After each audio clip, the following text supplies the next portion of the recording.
All right, hello everyone. I'm Trevor Power, the Art Gallery Curator here at MCC. Thanks for joining us today.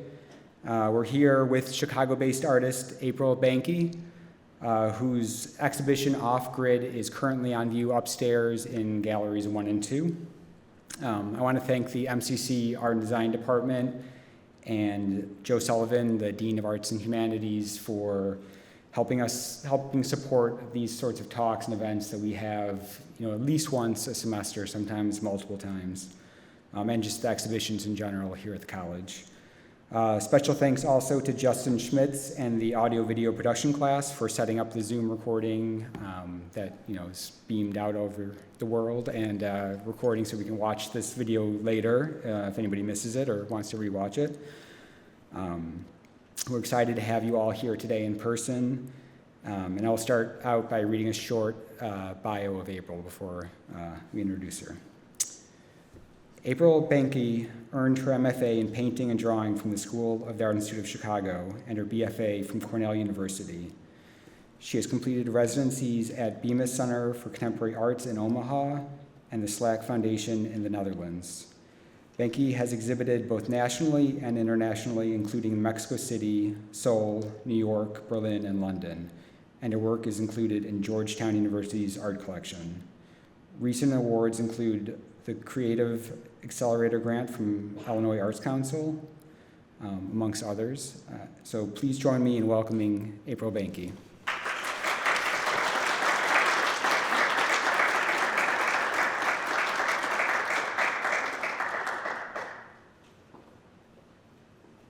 Hi, welcome everyone.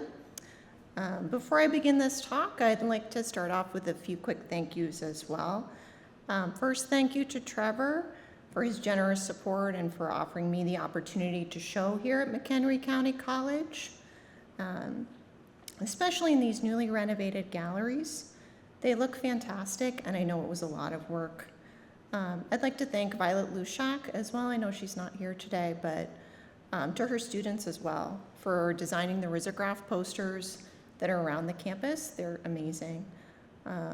Thank you as well to the students and faculty who are here today, as well as community members. I'm very grateful for your interest. It's an honor to be able to share this work with your community. I'll be focusing today mainly on helping you to understand the work so that you can get more out of your experience viewing the show in person.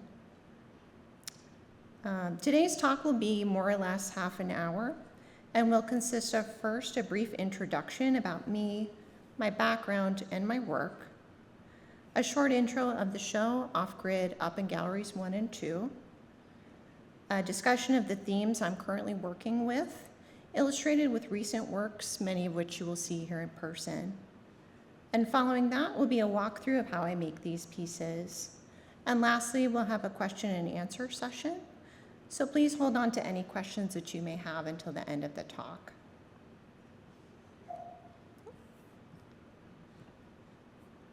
So now that we know what we'll be covering, let me share a little bit about my background. So as Trevor mentioned, I'm based in Chicago with a Master's in Fine Arts from the School of the Art Institute of Chicago and a BFA from Cornell University. I grew up in a small fishing town in New England, just north of Boston. It's beautiful, but it's a very traditional place. There are even rules about what color you can paint your house. People decorate their homes with paintings of boats, wooden fish, colonial era furniture. I think you kind of get the picture. So I didn't have any exposure to contemporary art as a kid, or even as a young teen. We would go into the city maybe once a year. I remember going to see a show of Turner paintings, and it blew my mind. It was the most radical thing I had ever seen. So I think you kind of understand where I'm coming from. So I'll mention here 4 early influences that shifted my path, however slowly. Miklos Pagani on the left. He was a Hungarian artist who was also my high school art teacher. Sadly, he's since passed, but he had a good amount of critical attention, and he had shown quite a lot. So though my work was very immature at the time, he took me very seriously as an artist. He also made it clear to me that the world around me might not be as receptive to my pursuing art as I would hope that it would be, but that it was a worthwhile pursuit regardless. And on the right is Carl Assendarp, who I believe still teaches at Cornell. His work appears very lighthearted, but he's quite an intense, intellectual person. And he taught me about the value of research and how to push the work beyond places that I had been comfortable. I think he was also my true introduction to contemporary studio practice. Diana Cooper, whose work is on the left, she was a visiting professor when I was an undergraduate. At the time, she was making these sprawling works that were produced with materials like pipe cleaners and pom-poms. They were intricate and messy and wild. But she had this very gentle energy. She was very funny. But she was also quite a serious person like Carl. She had great advice, but I think what I most took from her was that it was okay to pursue work that was very particular and specific. It didn't have to cleanly fit in anywhere. And on the right is James Sienna. He was a Cornell alum, and he had a few works in the school's museum collection. We had a special viewing of that work in one of my classes, and his work was so evocative to me. It was also the first work that I had seen that used pattern as a subject. And like Diana Cooper, he was making something unserious serious. And the way he made work at that time, it wasn't unlike doodling, but he was making these beautiful works from it. Grad school had so many influences for me, I don't really have time to go into them.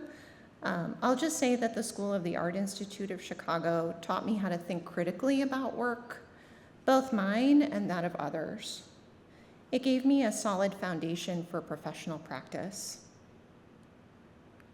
So all of this is not to say that I came out of the gate from school knowing what I was doing. I most definitely did not. My time in school had a huge impact on me, but it took me a long time to process what I learned and to figure out what I really wanted to explore through painting. And I imagine many of the artists in here can relate. If you've seen the show, you know that from the most basic standpoint, my work consists of abstract paintings focused on color, pattern, and perception. But early in my career, my work was very different. I was making drawings that were figurative, detailed, and psychological, with little emphasis on color. But after graduating, I spent several years feeling my work wasn't moving in the direction that I wanted it to go. But I struggled to clarify what that direction might be. A turning point came during a brief period where I was living in Mexico City. My experience there was intense, and it incrementally shook me out of the places that I had been blocked. The visual experiences that I had during that time, they made me much more aware of how I respond physically to color, pattern, and structure. It's a bit hard to explain, and hopefully this is not too opaque, but they pushed me into a different level of understanding I wouldn't have reached otherwise. And in turn, they helped me to arrive at the visual strategies that I'm currently using. And I mention this in part because I remember how frustrated I felt before reaching that point, especially when I was in school. Sometimes getting to the place that you want to be in your work takes a really long time, and I remember feeling in school like everyone around me was sprinting. But your art practice is really a marathon. It's something that grows over time. So this slide and the one that follows are examples of works that I made pretty soon after I returned from Mexico City. The work was highly systematized, so I established rules for each section of the paintings, which colors would go in which section and how. These rules were strict, but there was also room for improvisation built into them. For example, if you look at the blue in this image, you can see that it's limited to a kind of framed space. but it can appear anywhere within those borders. So with that background in mind, we'll fast forward to now. The show that's up here, off-grid, is a group of 13 paintings that grew out of my interest in systems that almost hold together. The paintings that you'll see in this show, they begin with a grid or another kind of pattern structure. And as the paintings develop, the systems start to shift. Parts fall out of alignment, relationships change, and the image becomes less stable the longer that you look at it. So now that you know a little bit about me and this particular show, let's dive into a few of the main themes that I'm thinking about and look at how they manifest in my recent work. So the ones that I'll be talking about today are 1, painting as an object versus an illusion, 2, perceptual play, and 3, games. So we'll start with the first one, painting as an object versus an illusion. So a painting is, of course, a physical object, right? It has surfaces, it has edges, materials, it has a weight. It exists in real space. But of course, it also has a very long history of artists creating the illusion of depth and presenting spatial relationships that don't actually exist in the real world. My work sits in a kind of gray space between these two ways of thinking and purposefully comes to no conclusions. They're both at play simultaneously. In this painting, the structure begins with a grid or a grid-like system. And even if you can't see everything clearly on the slide, what matters is that the grid establishes a sense of order. It gives the painting a sense of logic and stability. The grid makes the surface legible. It reminds you that the painting is a constructed object. But at the same time, my grids are rarely perfectly straight or perpendicular. They might be angled or curved or slightly skewed. Sometimes they're built from diamonds or irregular crossings rather than right angles. I think it's maybe more clear in this slide. But by shifting the grid off axis, the paintings start to feel unstable. They don't sit still visually. You're aware of the flat surface, but you're also pulled into an illusion of movement or depth. And color plays a major role here as well. Some colors advance, others recede. Subtle tonal shifts create the impression of space, even though everything is happening on a flat surface. So at the same time that the grid insists on the painting's objecthood, color undermines that by creating illusion and depth, by hiding and revealing. In my most recent paintings, several of which are in the show, I've been pushing this tension further by emphasizing the surface quality of the painting. This shows up in my material decisions and how they call attention to themselves. The idea is that each painting isn't trying to fully disappear into illusion, keeps reminding you of its physical presence. So I'm interested in creating a back and forth experience, seeing the painting as a thing and then being drawn back into it. And that constant back and forth between structure and instability sets up how the paintings behave perceptually. Which brings me to our second theme, perceptual play. I'm interested in how we use vision to make sense of what we're seeing. One of the main ways we do this is by looking for patterns. Patterns help us to organize visual information and to predict what will happen next. And in this painting, I interfere with that in 2 primary ways. The first is by interrupting patterns, and the second is by confusing foreground and background. And I'll explain both of these with examples. So even if some of the details are hard to see in the slide, it's important that you know how the imagery is built in order to understand well what you're seeing when you're upstairs. In this painting, there are several patterns operating at once. There's a grid of rectangles. There's a secondary pattern of crisscrossing lines that forms a diamond structure.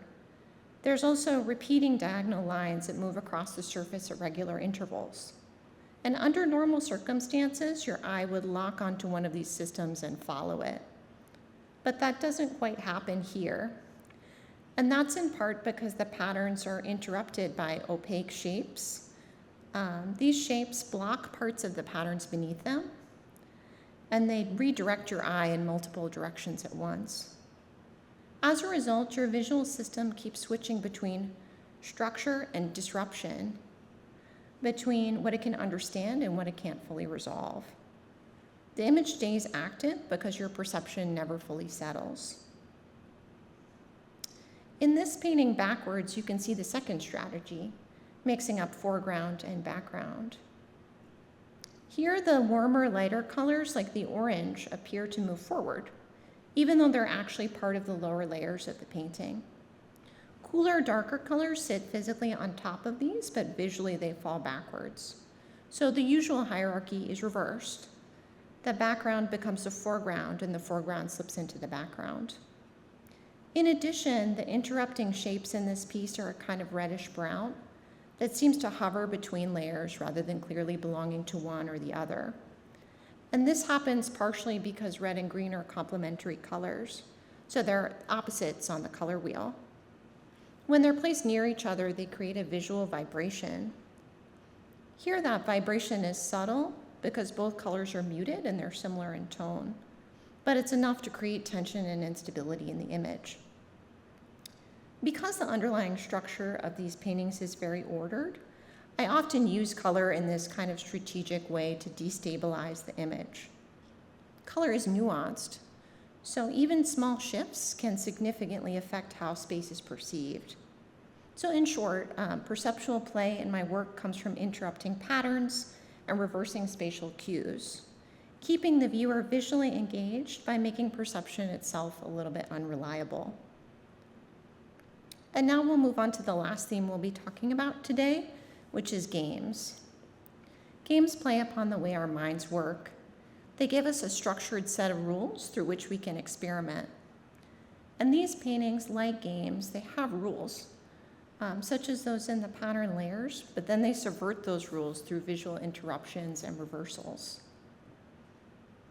In the show, I'm visually referencing games too, both board games and early video games, and I'll touch on this very briefly. Board games usually consist of flat geometric patterns. Think chess, backgammon, checkers. These patterns are visually similar to those in the painting's initial layers.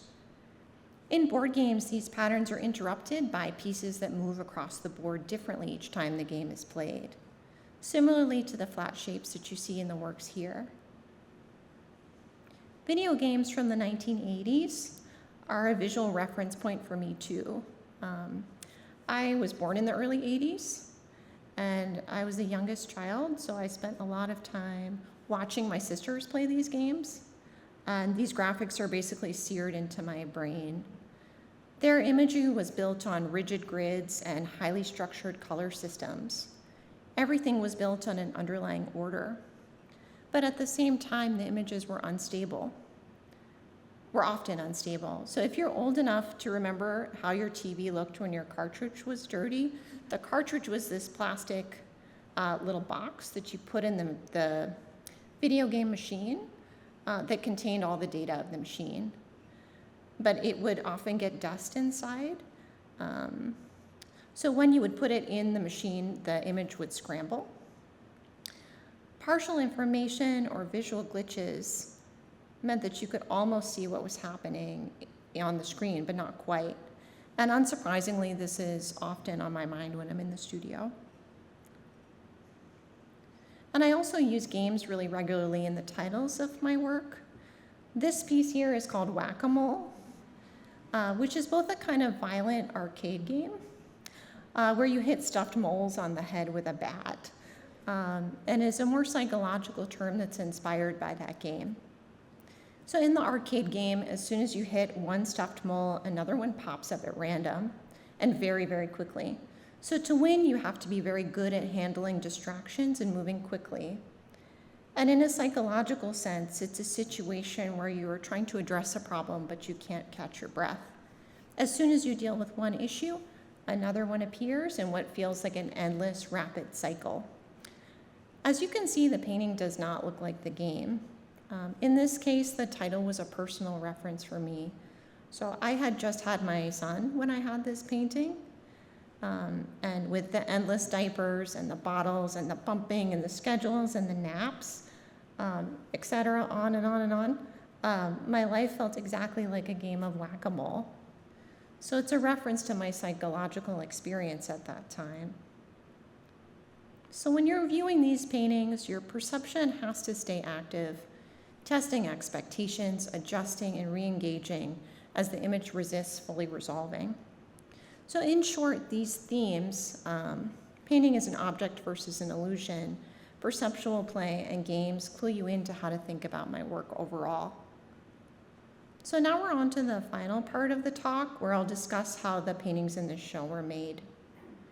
So we'll start with materials. First, we'll talk about paint.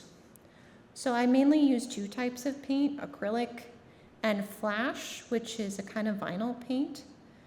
And though I generally rely more on flash, I use these pretty interchangeably because for my purposes, they function very similarly. I need them to be flexible, so capable of both being able to produce solid blocks of color and transparent, and also to dry flat, so not textured, which both of these paints can do. Some areas are washy and others are dense. Flash is typically used for flat, matte, opaque layers and also for underlayers for paintings, but I find that it works really well for the techniques that I use. And acrylic is extremely versatile and adaptable. I've only scratched the surface so far of what it's capable of. I currently use two types of acrylics, one which, like flash, is flat, matte, and capable of opacity, and another which is a liquid acrylic that mimics highly pigmented inks. The ink-like acrylics leave behind kind of a glossy sheen that, though you, of course, can't see it in the photos, will be visible to you in several of the works in person. And now onto grounds. So I use a special ground, which is the painting surface before you paint on it. Gesso is a really common example of a ground. The ones that I use are absorbent, which means that they behave similarly to paper. One of the ones that I use even has paper pulp in it, and it makes like a handmade paper kind of texture. One of the paintings in the show uses this. It's the one that has my name above it. I can show it to you if you're in the reception following this lecture. This allows the painting surface to hold color differently, and it permits me to easily add transparent washes or layers of color. I'm not sure if these are technically glazes, but that term fits the idea of what I'm doing. By using an alternative surface layer, I'm able to significantly alter the quality of the color and what the paint is capable of doing. My background is in working on paper, often with water-based materials. So having an absorbent ground on a canvas or on a panel allows me to replicate a lot of the visual qualities of that without having to rely on the fragility of paper. There are so many options for grounds out there. If you're interested in exploring surface qualities and how they affect your work, it's really worth looking into them. And now onto my current process. So to make these paintings, the ones in the show, I work in layers. Each early layer is made up of a new pattern, such as waves, diamonds, grids, crossing lines, a step pattern, etc. I know which pattern I want for the first layer, but the other patterns are improvised. And this allows me to stay engaged with what is appearing on the canvas at the moment. These patterns are drawn in pencil and then painted, usually in transparent or semi-transparent colors. And as with the pattern structure, I know which colors I want for the first layer, but the rest are improvised as I go. Color is very relative, meaning that it will look very differently in different contexts. I can't always predict how one color is going to appear until I test it on the canvas. By improvising with color, I'm able to keep my palette fresh and react instinctively to the unique situation that the painting presents me. I continue to add layers on top of one another until I have an engaging color interplay and a complex composition. And lastly, I add solid shapes, like the ones that are visible here. And I add these improvisationally, but I do follow the structure of the patterns below. Each shape follows the lines that are created by the patterns, but it also crosses between them. So in other words, it can follow any combination of the patterns that are already present. So as you can see, my painting process is a combination of planning and improvisation. By using both strategies, I'm able to have a complex and ordered composition that is also fresh. So to wrap up, I would like to reflect on what we've discussed today. The show's title, Off Grid, references how the grid gives order, but my work deliberately steps off of that order to create tension and engagement. And through the three themes that we've talked about, painting is an object versus an illusion, perceptual play, and games, we've explored how my paintings operate. The process that I use, combining layered grids, improvised patterns, and nuanced color relationships, allows me to create a balance between order and spontaneity, between structure and play. In essence, my work is about the dualities we experience in perception, stability and instability, object and illusion, expectation and surprise. Off-grid represents my ongoing exploration of these ideas. Thank you so much for listening. Please stop by to spend time with the work in person. I hope you find them playful, puzzling, and engaging. So now let's open up for the Q&A. And I have a microphone here, so everybody can hear the questions. So if you just raise your hand, I'll bring the microphone over.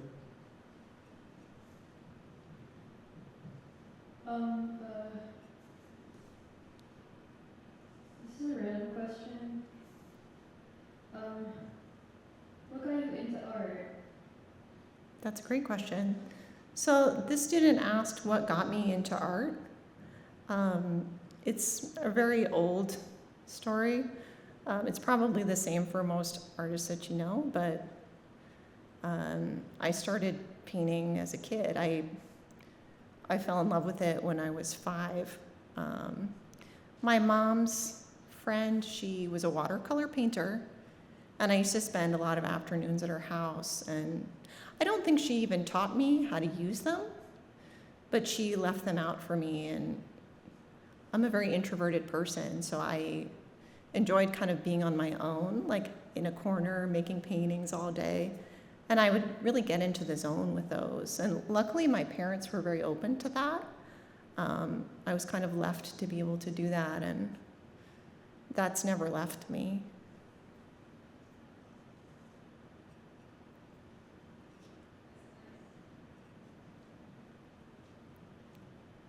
I just have a question about your process.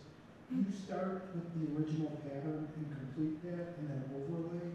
Or do you start a pattern like a bottom pattern and then leave spaces for your succeeding patterns? I think I understand what you're asking. So this person is asking if I have a completed first pattern and then, or if I have kind of sections of the pattern that are left open that I then fill in with the later patterns. Hopefully, is that right? Okay. I would say the first. So, though it's not, I don't know if I would say it's completed because each layer of pattern is transparent, it sort of is completed by the others, but I'm not leaving space between them. So I'm in other words, like I'm painting the whole first layer, it's set, and then I'm painting the next layer, it's set, and then the next layer, it's set, and then at the end, I'm kind of pulling them all together and apart. So it's kind of like I'm undoing the system that I've just built. Yeah. Yeah, he just asked if I overlaid the colors. Yeah, that's kind of how I end up with a palette that feels kind of cohesive. I think if I didn't do that, maybe I wouldn't. But yeah, so that's how I'm getting the color interplays is through this kind of like wash or glazing sort of technique. I may leave some elements of the colors from the earlier layers visible, and other layers are covered by further patterns. So you might be seeing like 4 layers in one section of a painting, 1 layer in another section, 6 layers in another. That's why it sort of feels like a web.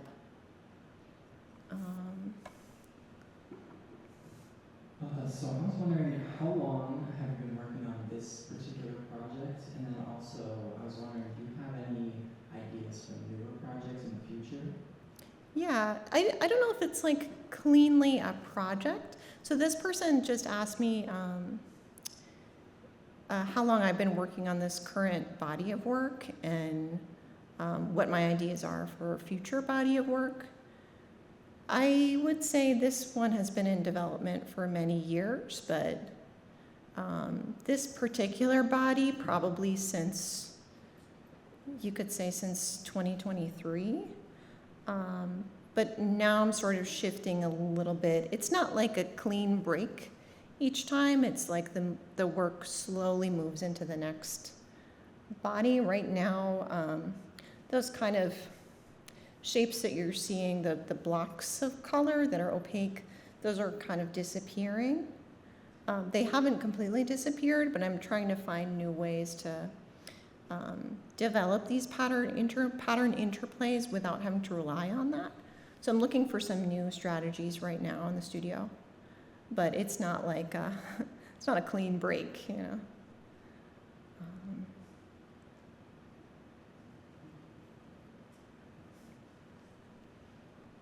You mentioned one thing was inspired by you being a young mother and the lack of whole process.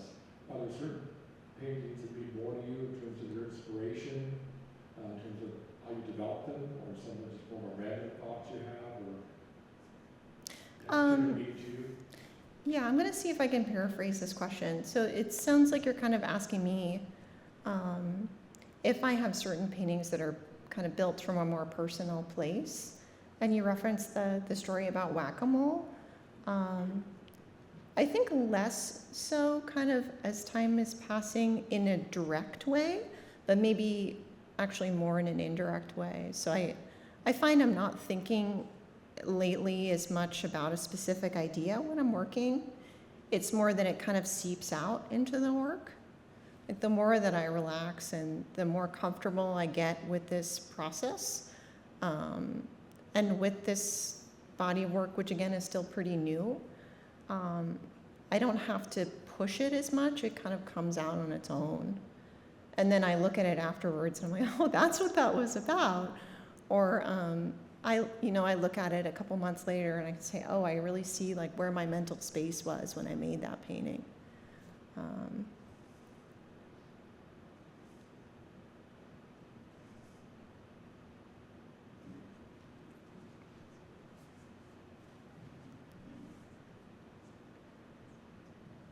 So I'm curious, what makes you transition from one body of work to another? Is it you work on a series of works and then suddenly you notice something that you want to explore and there's this idea this could become a new body of work? Or is it like, okay, I have spent enough time on this, it's time to move on to something else? So where is the transition or what kind of inspires you to move into another direction? So this person just asked me how I move into a new body of work, and if it's something that is kind of like maybe I get sick of the work that I'm working on and then I move into the next thing, or if it's more like a thought out transition. I would say it's generally like a combination of things. Like I'm kind of getting bored of what I'm doing, but also I feel some kind of external itch. Maybe external is not the right word, but there's something that I knew that I'm seeing in the work that I feel like I need to push further, that I hadn't had before, or I didn't have access before. Like the longer that you work, the more you start to understand. Just the more you start to understand your work, like you start to see things that you didn't before. You're getting older. You're able to kind of articulate a broader vision or something even more specific. Like you have more clarity as time passes. And what's interesting is sometimes when I'm finishing a body of work, I'm looking at the work, I'm like, oh, this is terrible. And then, a couple years later, I look back on it and I see things that I had done that were so interesting. And then I might want to go back and explore that again later. So there's a lot of different ways that it can go. That was a great question.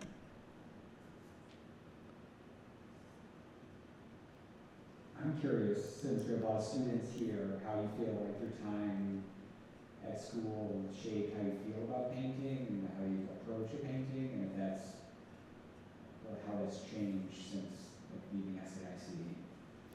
Yeah, I think my experience at Cornell and my experience at SAIC were really different.